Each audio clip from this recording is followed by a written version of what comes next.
Halo semuanya, pada kesempatan kali ini kita akan mempelajari topik penting dalam makroekonomi, yaitu penentuan output agregat, tingkat harga, dan tingkat bunga. Ketiga hal ini saling berkaitan dan berperan besar dalam menggambarkan kondisi perekonomian suatu negara. Kita akan mulai dari yang pertama, yaitu kurva penawaran agregat, yang menjelaskan bagaimana produsen merespons perubahan tingkat harga dalam jangka pendek maupun jangka panjang. Penawaran agregat adalah keseluruhan jumlah barang dan jasa yang siap dan mampu diproduksi oleh perusahaan-perusahaan dalam suatu perekonomian. Konsep ini digambarkan melalui kurva penawaran agregat yang menunjukkan hubungan antara total output yang ditawarkan dengan tingkat harga umum. Artinya, kurva ini membantu kita memahami bagaimana perubahan harga secara keseluruhan di dalam perekonomian dapat memengaruhi jumlah barang dan jasa yang ingin diproduksi oleh para pelaku usaha. Dalam sudut pandang produsen, kurva penawaran agregat menggambarkan bagaimana inflasi atau kenaikan harga umum memengaruhi biaya faktor-faktor produksi. Produsen tidak hanya melihat harga jual barang di pasar, tetapi juga mempertimbangkan apakah kenaikan harga tersebut sebanding dengan kenaikan biaya yang mereka tanggung dalam proses produksi.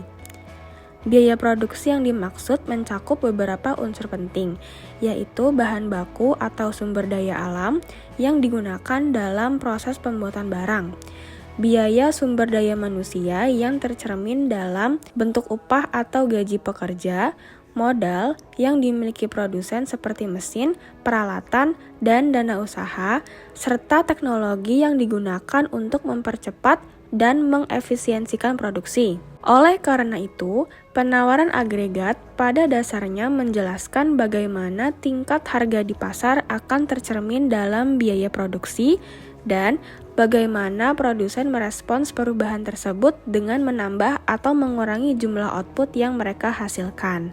Berbeda dengan kurva penawaran dalam ekonomi mikro yang hanya terdiri dari satu kurva, dalam ekonomi makro, konsep penawaran agregat dibagi menjadi dua, yaitu kurva penawaran agregat jangka pendek atau SRAS dan kurva penawaran agregat jangka panjang atau LRAS. Kedua kurva ini digunakan untuk menjelaskan bagaimana perilaku produsen dalam merespons perubahan tingkat harga pada periode yang berbeda. Oleh karena itu, untuk memahami dinamika perekonomian secara komprehensif, penting untuk mengkaji kedua kurva ini secara terpisah, karena masing-masing memiliki karakteristik, asumsi, dan implikasi yang berbeda terhadap output dan tingkat harga. Ketika inflasi terjadi, produsen melihat kenaikan harga sebagai peluang untuk meraih keuntungan lebih besar. Mereka meningkatkan produksi karena menganggap harga pasar yang tinggi akan menjadi laba lebih besar. Inilah yang menjelaskan mengapa kurva penawaran agregat jangka pendek atau SRAS miring ke atas. Semakin tinggi harga, semakin banyak output yang dihasilkan, dan PDB real pun naik. Namun, inflasi tidak selalu disebabkan oleh bertambahnya uang beredar. Terkadang, pelaku ekonomi salah menafsirkan kenaikan harga atau disebut misinterpretasi inflasi. Misalnya, ketika adanya tren bersepeda, produsen menaikkan harga karena permintaan tinggi. Produsen lain mengira harga itu normal dan ikut memperbanyak produksi. Dalam kondisi ini, harga dan upah bersifat kaku atau sticky price dan sticky wage, sehingga keuntungan meningkat dan banyak produsen baru masuk pasar. Tapi, ketika tren mereda, terjadi kelebihan pasokan dan harga turun lagi. Akibatnya, pertumbuhan yang muncul hanya bersifat sementara dan menciptakan siklus ekonomi yang tidak stabil. Dalam jangka pendek, produsen sepeda bisa meraih keuntungan besar karena harga yang tinggi dan biaya produksi yang masih rendah. Namun, kondisi ini tidak bisa bertahan lama. Dalam jangka panjang, pasar akan menyesuaikan diri dan kurva penawaran agregat pun ikut bertambah. Ketika harga sepeda terus naik, para pemasok bahan baku seperti biji besi untuk rangka akan menaikkan harga mereka. Pekerja juga menuntut upah yang lebih tinggi sehingga kondisi sticky wage tidak lagi berlaku dan biaya produksi meningkat. Di saat yang sama, keuntungan besar menarik banyak pesaing baru masuk ke pasar. Jumlah produsen yang bertambah menyebabkan persaingan harga semakin ketat. Produsen lama dipaksa untuk berinovasi dan meningkatkan efisiensi agar tetap bisa bertahan. Harga sepeda pun menjadi lebih fleksibel, tidak lagi sticky atau lengket seperti sebelumnya, mengikuti dinamika permintaan dan penawaran yang terus berubah. Akhirnya, keuntungan tinggi di awal akan berkurang, dan hanya produsen yang efisien serta inovatif yang mampu bertahan. Jumlah sepeda yang ditawarkan kembali stabil, tidak berfluktuasi seperti saat tren sedang naik. Fenomena ini menunjukkan bahwa meskipun dalam jangka pendek pasar bisa mengalami sticky price, sticky wage, dan misinterpretasi inflasi, dalam jangka panjang, pasar akan menemukan keseimbangannya sendiri menuju kondisi ekonomi yang lebih stabil dan berkelanjutan. Jika kita perhatikan grafiknya, garis merah menunjukkan kurva penawaran agregat jangka pendek atau SRAS. Sedangkan garis biru menunjukkan kurva jangka panjang atau LRAS. Keduanya menggambarkan bagaimana produsen merespons perubahan ekonomi dalam jangka pendek dan jangka panjang. Contohnya, bisa dilihat saat pandemi. Banyak produsen yang tidak mampu memproduksi barang dan jasa secara maksimal karena keterbatasan tenaga kerja, gangguan distribusi, dan melemahnya permintaan. Akibatnya, kapasitas produksi nasional menurun dan kurva RAS bergeser ke kiri. Ini berarti output atau PDB potensial menurun, sementara tingkat harga juga melemah karena aktivitas ekonomi yang lesu. Penurunan ini mencerminkan perlambatan pertumbuhan ekonomi. Artinya, kurva penawaran agregat tidak hanya menunjukkan hubungan antara harga dan output, tetapi juga menggambarkan kondisi nyata dunia usaha. Dari sisi produsen, kurva ini menjadi cerminan bahwa kekuatan ekonomi sangat bergantung pada stabilitas produksi, distribusi, tenaga kerja, dan kepercayaan pelaku usaha terhadap masa depan ekonomi. Inflasi memiliki dua sisi yang dilematis. Dari sisi produsen, inflasi yang moderat justru dapat mendorong pertumbuhan ekonomi. Kenaikan harga memberi keuntungan lebih besar dan menarik pelaku usaha baru untuk berproduksi, sehingga output atau PDB real meningkat. Namun, bagi konsumen, inflasi yang terlalu tinggi menurunkan daya beli dan melemahkan permintaan.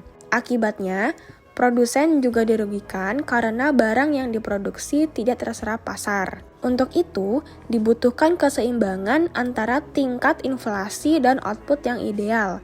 Disinilah peran kurva permintaan agregat dan penawaran agregat menjadi penting untuk menentukan titik keseimbangan ekonomi yang stabil.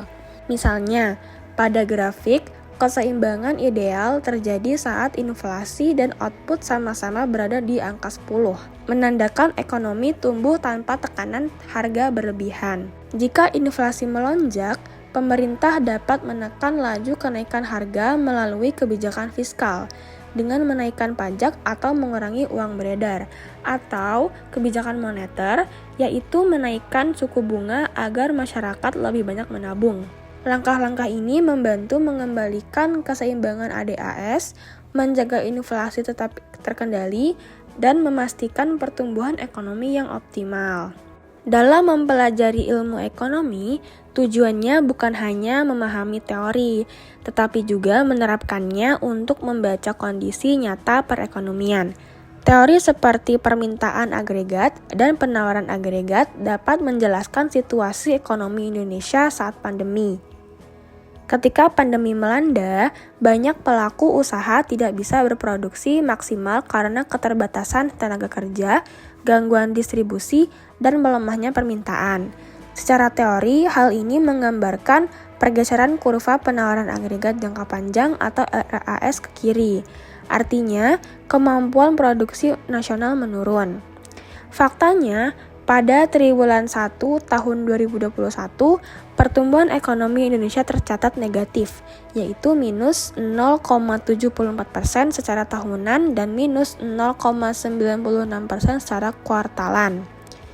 Dari sisi pengeluaran, konsumsi rumah tangga, LNPRT, dan investasi menurun, sementara konsumsi pemerintah meningkat untuk menahan pelemahan ekonomi. Dari sisi produksi, hampir semua sektor mengalami kontraksi, kecuali pertanian yang masih tumbuh pasif. Hal ini menunjukkan bahwa ketika penawaran agregat terganggu, output nasional ikut menurun. Dengan demikian, teori ekonomi terbukti mampu menjelaskan kondisi nyata dan membantu memahami penyebab perlambatan ekonomi Indonesia selama pandemi. Selanjutnya yaitu kurva permintaan agregat. Sebelumnya, pada kurva AS, menunjukkan kepada kita semua kemungkinan kombinasi output agregat dan tingkat harga yang konsisten dengan keputusan harga dan output perusahaan. Tetapi, di manakah posisi perekonomian pada kurva itu? Nah, untuk menjawab pertanyaan tersebut, kita perlu mempertimbangkan sisi permintaan dari perekonomian. Jadi, pada kurva permintaan agregat ini, ada hubungan antara interest rate atau tingkat bunga dengan equilibrium output. Nah, jadi apa saja sih efek dari perubahan tingkat bunga itu? Yang pertama, tingkat bunga atau R yang tinggi akan menghambat investasi yang direncanakan atau I. Kedua, karena investasi yang direncanakan adalah bagian dari pengeluaran agregat yang direncanakan atau AE, jadi ketika tingkat bunganya naik, AE di tiap tingkat pendapatan akan turun. Terakhir, penurunan dalam pengeluaran agregat yang direncanakan akan menurunkan output atau pendapatan equilibrium atau Y dengan perkalian dari penurunan awal pada investasi yang direncanakan. Dan secara ringkas kita dapat tuliskan seperti di slide ini. Ketika R meningkat maka I-nya akan turun, begitu juga dengan AE akan turun dan Y-nya akan turun. Dan sebaliknya ketika R-nya menurun, I-nya akan naik, AE-nya akan naik, begitu pula dengan Y-nya akan naik. Nah, bisa kita lihat pada peraga yang ditampilkan di slide. Peraga ini menunjukkan efek kenaikan tingkat bunga terhadap pengeluaran agregat yang direncanakan dan output equilibrium. Di sini terdapat dua tingkat bunga, yang pertama yaitu 3% dan yang kedua yaitu 6%.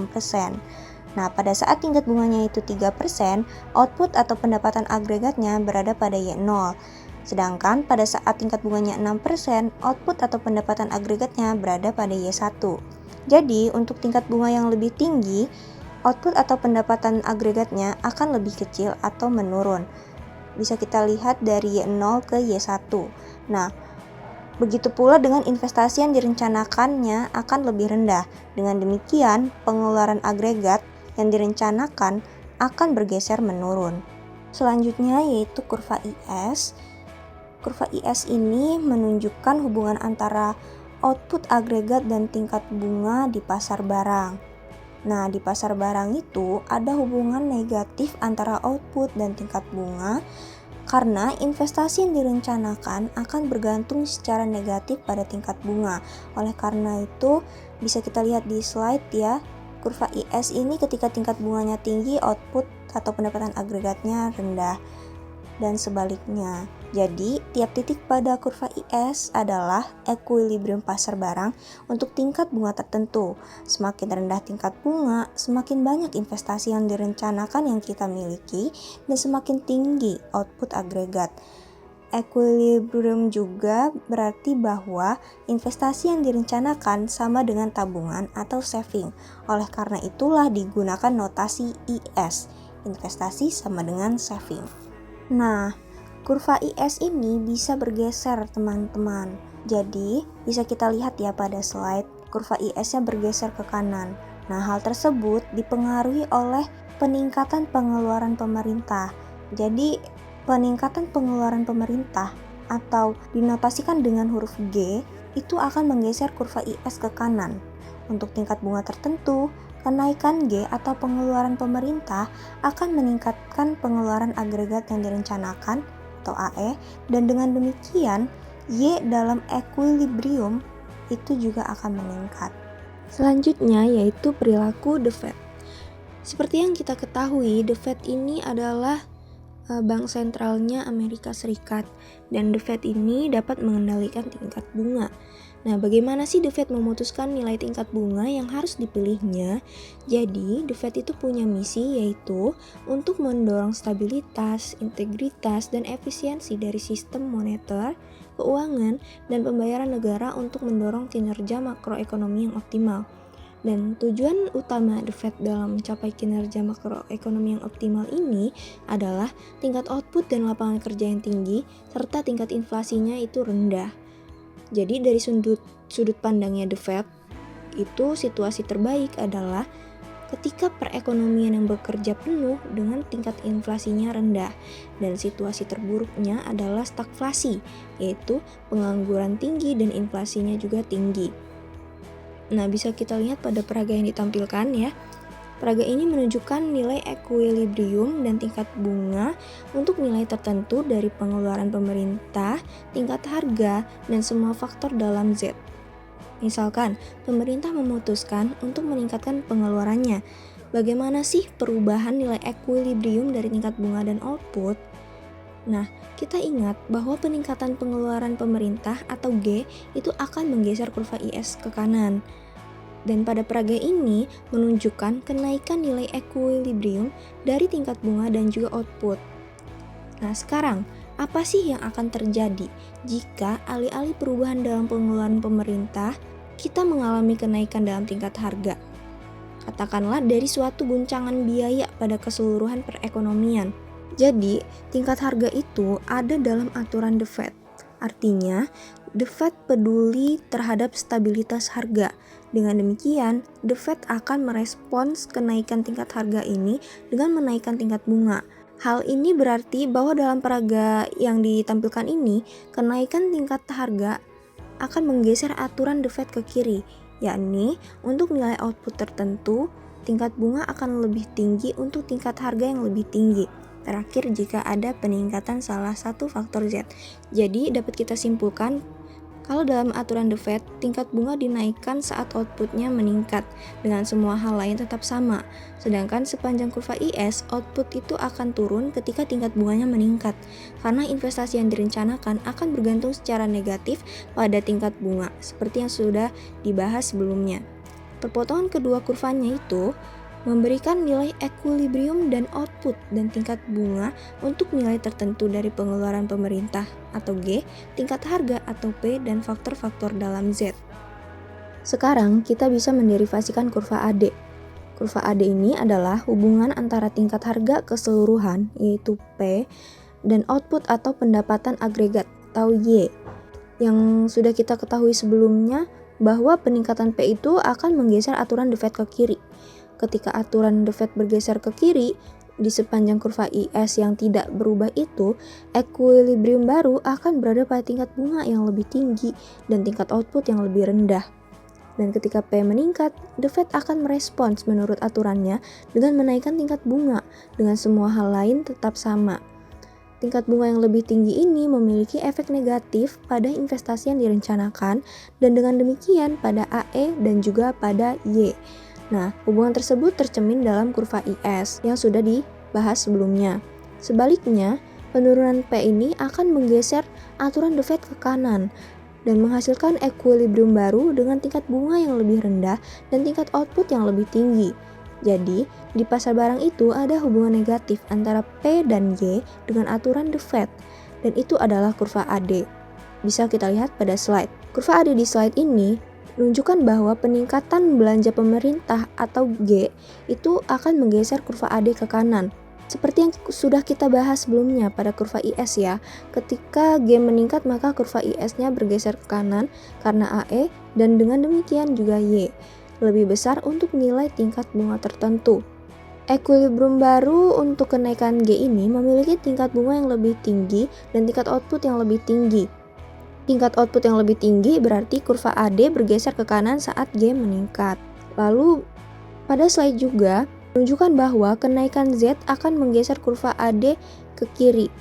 Nah, kenaikan Z ini berarti The Fed menaikkan tingkat bunga dengan semua hal lainnya tetap sama. ketika Z meningkat, aturan The Fed akan bergeser ke kiri yang menghasilkan tingkat bunga yang lebih tinggi dan tingkat output yang lebih rendah. Tingkat output yang lebih rendah berarti kurva AD akan bergeser ke kiri saat Z-nya meningkat. Jadi, pada kurva AD ini, permintaan agregat akan turun ketika tingkat harganya meningkat karena tingkat harga yang lebih tinggi ini membuat The Fed menaikkan tingkat bunga yang menurunkan investasi yang direncanakan dan dengan demikian output agregat. Tingkat bunga yang lebih tinggi itulah yang menyebabkan output agregat turun. Materi selanjutnya mengenai equilibrium akhir. Equilibrium akhir adalah titik di mana kurva AS atau penawaran agregat dan kurva AD atau permintaan agregat saling berpotongan.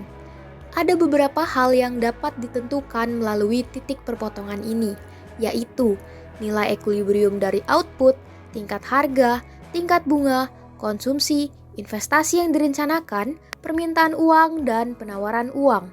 Setiap titik pada kurva AS atau penawaran agregat adalah titik di mana perusahaan dapat membuat keputusan mengenai output dan harga produk untuk dapat memaksimalkan laba perusahaan. Sedangkan setiap titik pada kurva AD atau permintaan agregat adalah titik yang mencerminkan nilai total barang dan jasa yang diminta oleh pasar. Dari kedua titik perpotongan inilah yang disebut dengan equilibrium akhir. Adapun variabel otonom atau variabel eksogen adalah variabel yang tidak akan dipengaruhi atau tidak dapat berubah meskipun variabel output pendapatan agregatnya berubah. Ada 4 jenis. Yang pertama, pengeluaran pemerintah dilambangkan dengan huruf G. Terdiri dari pembiayaan transfer dan belanja pemerintah. Kondisi pertama, ketika G naik, maka akan menggeser kurva AD ke kanan. Contohnya, terjadi pembiayaan transfer berupa bansos. Kondisi kedua, ketika G turun, maka akan menggeser kurva AD ke kiri. Contohnya, belanja pemerintah berupa infrastruktur. Variabel yang kedua, faktor Z atau faktor eksogen, dilambangkan dengan huruf Z. Kondisi pertama, ketika Z turun, maka akan menggeser kurva AD ke kanan. Contohnya, bunga yang turun merupakan kebijakan moneter. Kondisi kedua, ketika Z naik, maka akan menggeser kurva AD ke kiri. Contohnya, terjadi ketidakpastian politik akan menyebabkan investasi menurun dan permintaan juga menurun. Variabel yang ketiga, yaitu biaya eksogen atau guncangan biaya, yaitu perubahan biaya produksi karena adanya faktor eksternal berupa kebijakan ataupun sistem. Kondisi pertama, ketika biaya naik, maka akan menggeser kurva AS ke kiri. Contohnya, kenaikan harga minyak yang menyebabkan penurunan produksi. Kondisi kedua, ketika biaya turun, maka akan menggeser kurva AS ke kanan. Contohnya, dengan adanya teknologi terbaru, maka akan membuat perusahaan lebih efisien dan produksi juga akan meningkat. Variabel yang keempat berupa pajak neto, yaitu implementasi dari kebijakan fiskal. Kondisi pertama, ketika pajak naik maka akan menggeser kurva AD ke kiri, dan ketika pajak turun maka akan menggeser kurva AD ke kanan. Selanjutnya, alasan lain mengapa kurva AD memiliki kemiringan yang menurun.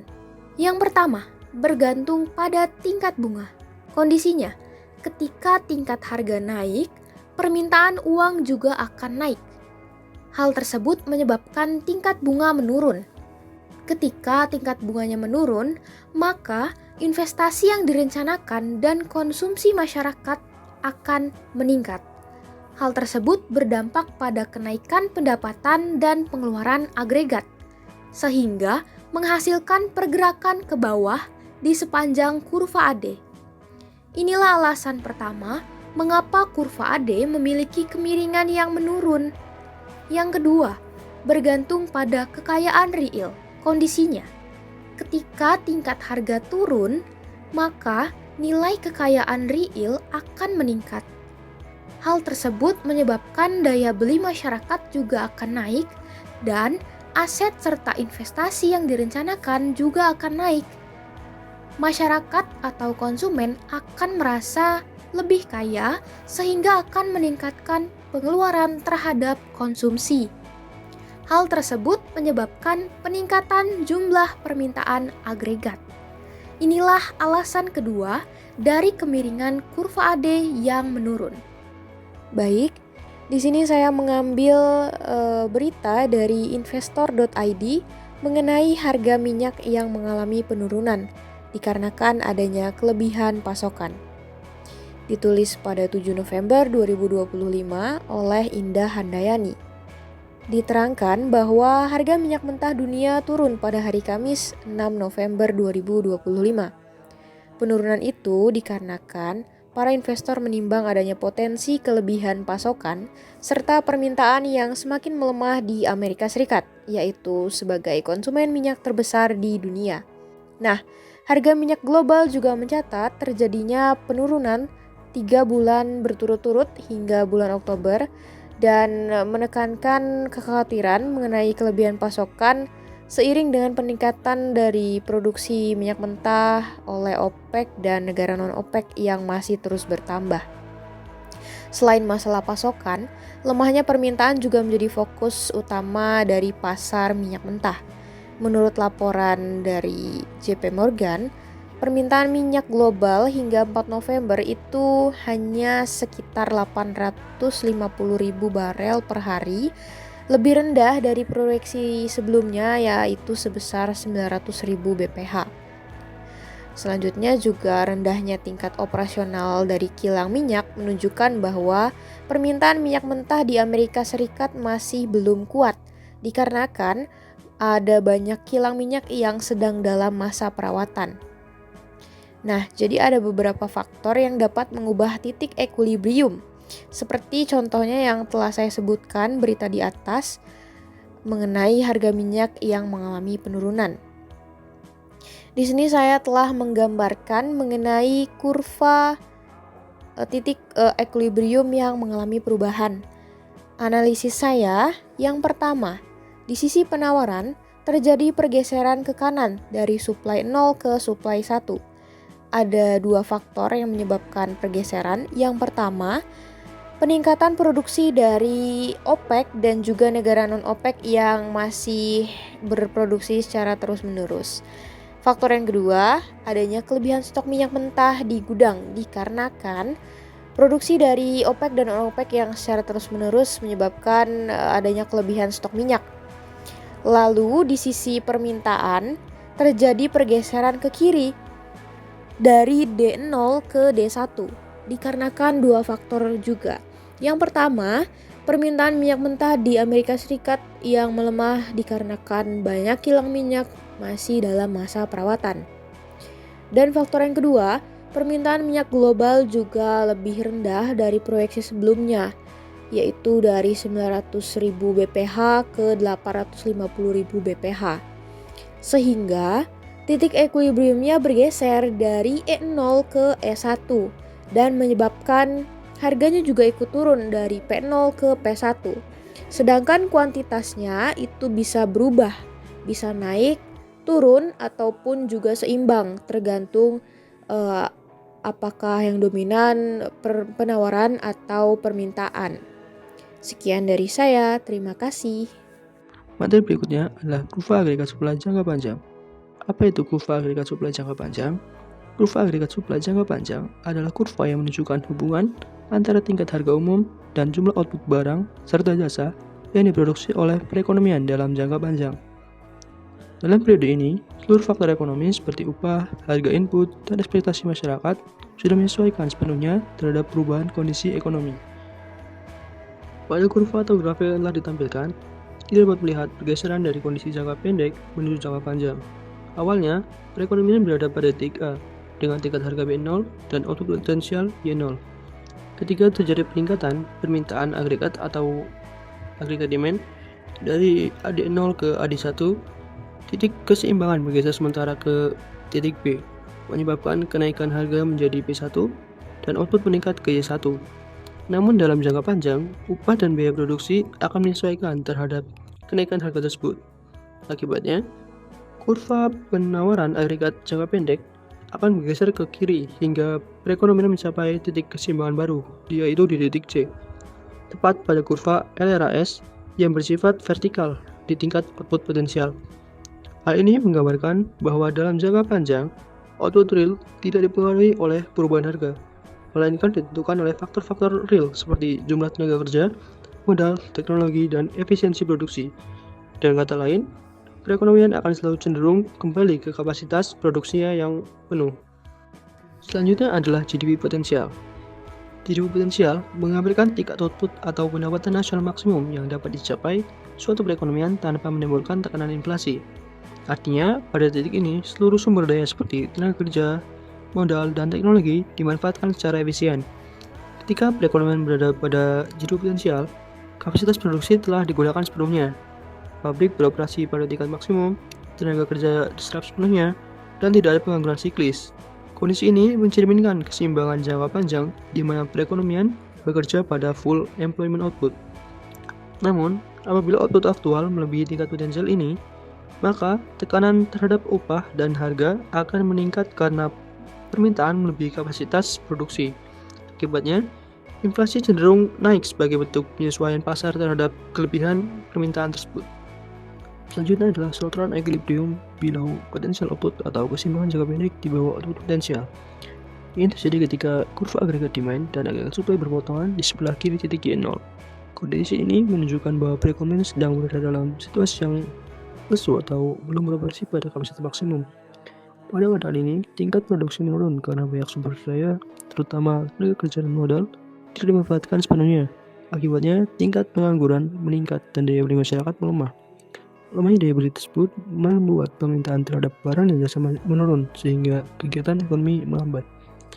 Secara umum, kondisi keseimbangan di bawah output potensial ini menggambarkan adanya kesenjangan antara output aktual dan output potensial. Untuk mengembalikan perekonomian ke titik keseimbangan jangka panjang, biasanya dibutuhkan kebijakan stimulus baik dari sisi fiskal maupun moneter.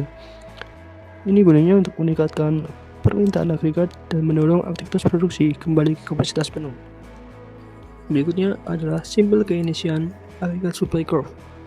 Dalam model Simple Keynesian, perekonomian tidak selalu beroperasi pada kapasitas penuh. Artinya, output nasional masih bisa meningkat tanpa menimbulkan inflasi, terutama ketika masih terdapat sumber daya yang menganggur, seperti tenaga kerja dan modal.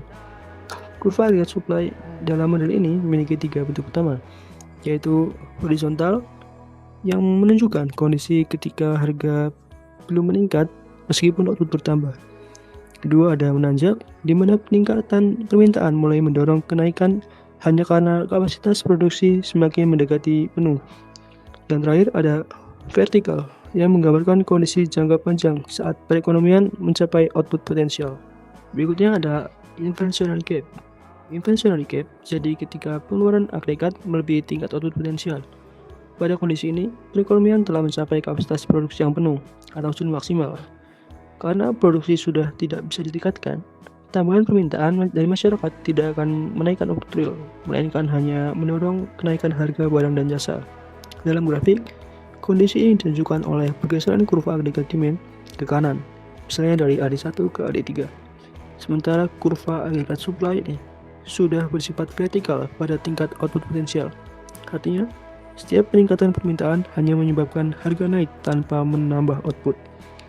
Dan kata lain, inflationary gap menggambarkan situasi di mana perekonomian terlalu panas atau overheated ekonomi, yaitu pertumbuhan permintaan melampaui kemampuan produksi sehingga tekanan inflasi tidak bisa dihindarkan.